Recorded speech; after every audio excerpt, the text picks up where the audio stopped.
दोस्तों, स्वागत है आपका मेरे चैनल राजू गौड़ हिंदी कहानियाँ पर। अगर आप मेरे चैनल पर नए हैं तो मेरे चैनल को सब्सक्राइब कर लें। आज की कहानी दामोदर राव की ट्रू स्टोरी। झांसी के अंतिम संघर्ष में महारानी की पीठ पर बंधा उनका बेटा दामोदर राव, असली नाम आनंद राव, सबको याद है। रानी की चिता जल जाने के बाद उस बेटे का क्या हुआ, वो कोई कहानी का किरदार भर नहीं था। 1857 के विद्रोह की सबसे महत्वपूर्ण कहानी को जीने वाला राजकुमार था, जिसने उसी गुलाम भारत में जिंदगी काटी जहां उसे भुलाकर उसकी मां के नाम की कस्में खाई जा रही थी। अंग्रेजों ने दामोदर राव को कभी झांसी का वासी नहीं माना था, सो उसे सरकारी दस्तावेजों में कोई जगह नहीं मिली थी।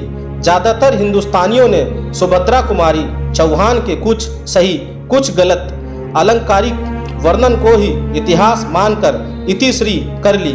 1959 में छपी Y.N. केलकर की मराठी किताब इतिहासच सहेली, इतिहास की सैर में दामोदर राव का इकलौता वर्णन छपा।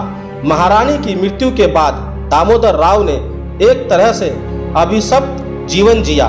उनकी इस बदहाली के जिम्मेदार सिर्फ फिरंगी ही नहीं, हिंदुस्तान के लोग भी बराबरी से थे। आइए दामोदर की कहानी दामोदर की जुबानी सुनते हैं। 15 नवंबर 1849 को नेवेलकर राज परिवार की एक शाखा में मैं पैदा हुआ। ज्योतिषी ने बताया कि मेरी कुंडली में राजयोग है और मैं राजा बनूंगा। ये बात मेरी जिंदगी में सबसे दुर्भाग्यपूर्ण ढंग से सच हुई। 3 साल की उम्र में महाराज ने मुझे गोद ले लिया। गोद लेने की औपचारिकता स्वीकृति आने से पहले ही पिताजी नहीं रहे। माँ साहेब महारानी लक्ष्मीबाई ने कलकत्ता में लॉर्ड डलहौजी को संदेश भेजा कि मुझे वासी मान लिया जाए, मगर ऐसा नहीं हुआ। डलहौजी ने आदेश दिया कि झांसी को ब्रिटिश राज में मिला लिया जाए। माँ साहेब को 5000 सालाना पेंशन दी जाएगी। इसके साथ ही महाराज की सारी संपत्ति भी माँ साहेब के पास रहेगी। माँ साहेब के बाद मेरा पूरा हक उनके खजाने पर होगा, मगर मुझे झांसी का राज नहीं मिला। इसके अलावा अंग्रेजों ने खजाने में पिताजी के 7 लाख रुपए भी जमा थे। फिरंगियों ने कहा कि मेरे बालिग होने पर वो पैसा मुझे दे दिया जाएगा। माँ साहेब को ग्वालियर की लड़ाई में शहादत मिली। मेरे सेवकों रामचंद्र राव, देशमुख और काशीबाई और बाकी लोग ने बाद में मुझे बताया कि माँ ने मुझे पूरी लड़ाई में अपनी पीठ पर बैठा रखा था। मुझे खुद ये ठीक से याद नहीं। इस लड़ाई के बाद हमारे कुल 60 विश्वास पात्र ही जिंदा बच पाए थे। नन्हे खान, रिसालेदार, गणपत राव, रघुनाथ सिंह और रामचंद्र राव देशमुख ने मेरी जिम्मेदारी उठाई। 22 घोड़े और 60 ऊँटों के साथ बुंदेलखंड के चंदेरी की तरफ चल पड़े। हमारे पास खाने पकाने और रहने के लिए कुछ नहीं था। किसी भी गांव में हमें शरण नहीं मिली। मई जून की गर्मी में हम पेड़ों तले खुले आसमान के नीचे रात बिताते रहे। शुक्र था कि जंगल के फलों के चलते कभी भूखे सोने की नौबत नहीं आई। असल दिक्कत बारिश शुरू होने के साथ शुरू हुई। घने जंगल में तेज मानसून में रहना असंभव हो गया। किसी तरह एक गांव के मुखिया ने हमें खाना देने की बात मान ली। रघुनाथ राव की सलाह पर हम 10-10 की टुकड़ियों में बंटकर रहने लगे। मुखिया ने 1 महीने के राशन और ब्रिटिश सेना को खबर ना करने की कीमत 500 रुपये, 9 घोड़े और 4 ऊँट तय की।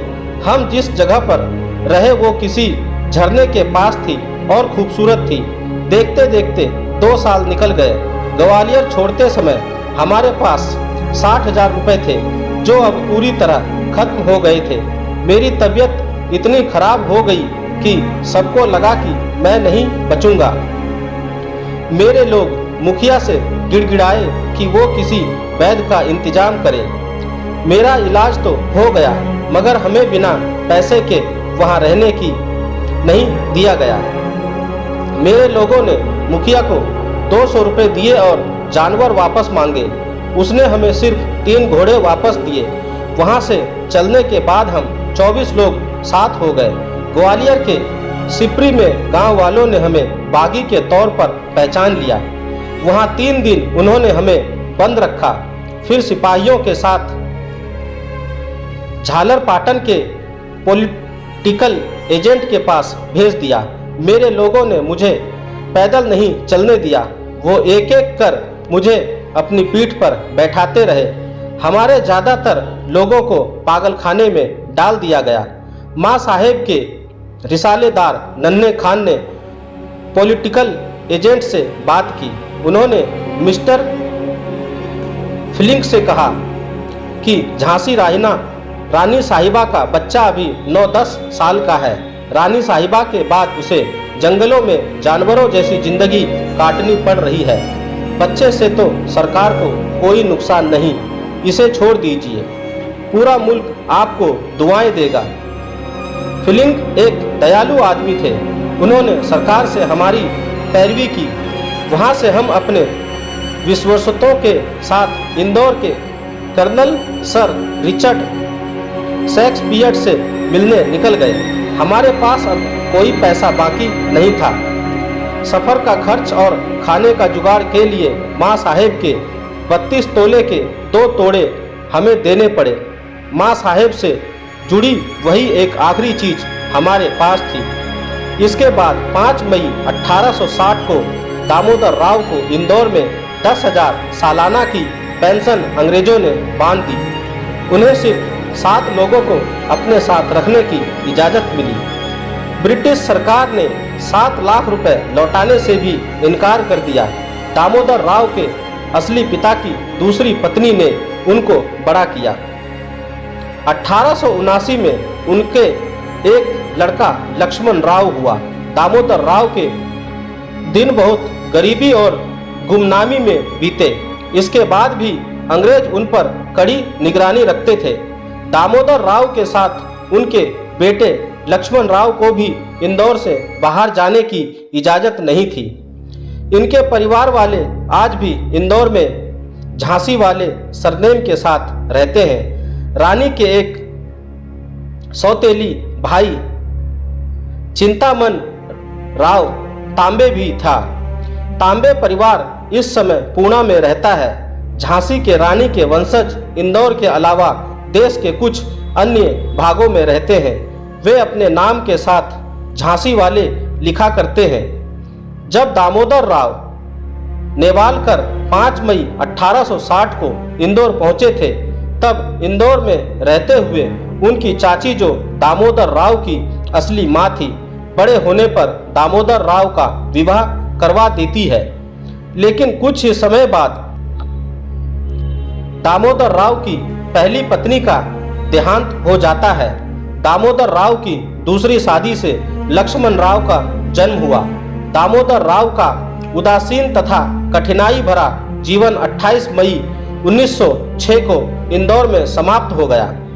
अगली पीढ़ी में लक्ष्मण राव के बेटे कृष्ण राव और चंद्रकांत राव हुए। कृष्ण राव के 2 पुत्र मनोहर राव, अरुण राव तथा चंद्रकांत के 3 पुत्र अक्षय चंद्रकांत राव, अतुल चंद्रकांत राव और शांति प्रमोद चंद्रकांत राव हुए। कृष्ण राव के 2 पुत्र मनोहर राव, अरुण राव तथा चंद्रकांत के 3 पुत्र अक्षय चंद्रकांत राव, अतुल चंद्रकांत राव और शांति प्रमोद चंद्रकांत राव हुए। दामोदर राव चित्रकार थे। उन्होंने अपनी मां के याद में उनके कई चित्र बनाए हैं, जो झांसी परिवार की अमूल्य धरोहर है।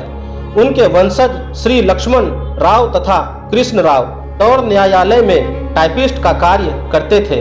अरुण राव मध्य प्रदेश विद्युत मंडल से बतौर जूनियर इंजीनियर 2002 में सेवा निवृत्त हुए हैं। उनका बेटा योगेश राव सॉफ्टवेयर इंजीनियर है। वंशजों में परपौत्र अरुण राव झांसी वाला, उनकी धर्मपत्नी वैशाली, बेटे योगेश व बहू प्रीति का धनवंतरी नगर इंदौर में सामान्य नागरिक की तरह मध्यम वर्ग परिवार है। कांग्रेस के चाटुकारों ने तो सिर्फ नेहरू परिवार की ही गाथा गाई है। इन लोगों को तो भुला ही दिया गया है, जिन्होंने असली लड़ाई लड़ी थी अंग्रेजों के खिलाफ। आइए इसको आगे पीछे बढ़ाएं और लोगों को सच्चाई से अवगत कराएं। History facts Hindustan. दोस्तों, आपको मेरी यह कहानी कैसी लगी आप मुझे मेरे कमेंट्स बॉक्स में जाकर बता सकते हैं। और अगर आप मेरे चैनल पर नए हैं तो मेरे चैनल को सब्सक्राइब जरूर करें और बेल आइकन का बटन भी दबा दें। ये कहानी आपको कैसी लगी दोस्तों, आप मुझे बताइएगा जरूर। ऐसी ही कहानियाँ मैं आपके लिए लेकर आता रहूँगा। धन्यवाद दोस्तों कहानी पूरा देखने के लिए।